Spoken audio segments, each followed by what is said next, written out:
ಇವತ್ತು ವಿಶೇಷವಾಗಿ ಈ ಭಾಗದಲ್ಲಿ ಜನ ಜಾಗೃತರಾಗಿದ್ದಾರೆ. ಜಾಗೃತರಾಗಿ ತಮ್ಮ ಅಧಿಕಾರಕ್ಕೆ ಹೋರಾಟ ಮಾಡತಕ್ಕಂಥ ಶಕ್ತಿ ಈ ಜನರಲ್ಲಿ ಇವತ್ತು ಬಂದಿದೆ.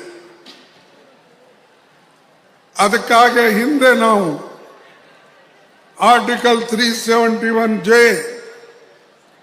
ಸೋನಿಯಾ ಗಾಂಧೀಜಿ ಅವರ ಒಂದು ಆಶೀರ್ವಾದದಿಂದ ನಾನು ಕೇಂದ್ರ ಮೇಲೆ ಮಂತ್ರಿ ಆದಮೇಲೆ ಕ್ಯಾಬಿನೆಟ್ದಲ್ಲಿ ಸಚಿವನಾಗಿ ಕೆಲಸ ಮಾಡತಕ್ಕಂಥ ಅವಕಾಶ ನಿಮ್ಮೆಲ್ಲರ ಆಶೀರ್ವಾದದಿಂದ ನನಗೆ ಸಿಕ್ಕಿತ್ತು. ಅದರ ಫಲವಾಗಿ ಇದು ಆರ್ಟಿಕಲ್ 371J ಅಸ್ತಿತ್ವಕ್ಕೆ ಬಂತು. ಇಲ್ಲ ಹೋದರೆ ಇದು ಆಗತಕ್ಕಂಥದ್ದು ಅಸಾಧ್ಯ ಇತ್ತು. ಇದು ಸ್ಪಷ್ಟವಾಗಿ ನಾನು ಹೇಳ್ತೇನೆ.